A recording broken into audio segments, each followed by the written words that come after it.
صحیح مسلم حدیث نمبر 193۔ حضرت عبداللہ رضی اللہ تعالی عنہ سے مروی ہے، فرماتے ہیں نبی اکرم صلی اللہ علیہ وسلم نے فرمایا، وہ شخص ہم میں سے نہیں جو مصیبت کے وقت منہ پیٹے یا گریبان پھاڑے یا جاہلیت کی پکارے یعنی ماتم کرے۔ صحیح مسلم حدیث نمبر 194۔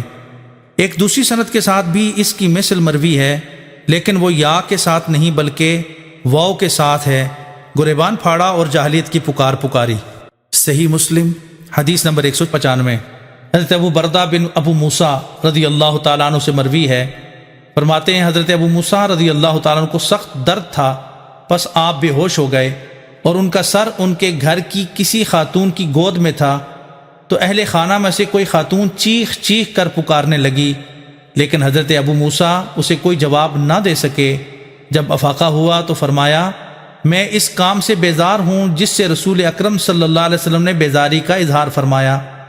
بے شک نبی اکرم صلی اللہ علیہ وسلم نوحہ کرنے والی، سر مڈانے والی اور گریبان پھاڑنے والی عورتوں سے بیزار تھے۔ صحیح مسلم حدیث نمبر 196۔ حضرت عبد الرحمن بن یزید اور ابو بردہ بن ابو موسیٰ دونوں فرماتے ہیں کہ حضرت ابو موسیٰ رضی اللہ تعالیٰ عنہ بے ہوش ہو گئے تو ان کی زوجہ ام عبداللہ آئیں اور روتے روتے چلانے لگیں۔ دونوں راوی فرماتے ہیں جب ان کو افاقہ ہوا تو انہوں نے فرمایا، کیا تم نہیں جانتی کہ اس کے ساتھ ہی انہوں نے اس سے بیان کیا کہ نبی اکرم صلی اللہ علیہ وسلم نے فرمایا، میں اس عورت سے بیزار ہوں جو سر مڈائے، نوحہ کرے اور کپڑے پھاڑے۔ صحیح مسلم حدیث نمبر 197۔